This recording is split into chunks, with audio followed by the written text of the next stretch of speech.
Top 7 most wanted sa lalawigan ng Bataan, arestado ng PNP at ng Bataan CIDG. Detalye ng balita mula kay Danny Kumilang, RH37. Danny, good morning.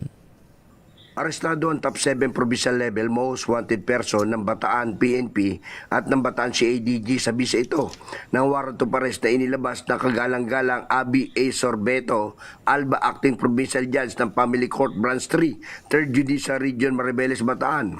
Sa pinagsanib na operasyon ng CIDG Bataan Tracker Team Lead Unit, PIT Bataan at Limay Municipal Police Station, na aresto ang akusado na naharap ito sa 2 bilang ng paglabag sa Section 5B ng Republic Act 1716 o Special Protection of Children Against Abuse, Exploitation and Discrimination Act. Ang warrant ay may petsang Hunyo 30, 2025 at may rekomendasyong piyansang 200,000 kada isang kaso. Sa ngayon, nasa kustodiya na ng CIDG Bataan ang naarestong akusado. Danny Kumilang, RH37, DCRH, una sa Pilipinas, una sa Pilipino. Maraming salamat, Danny.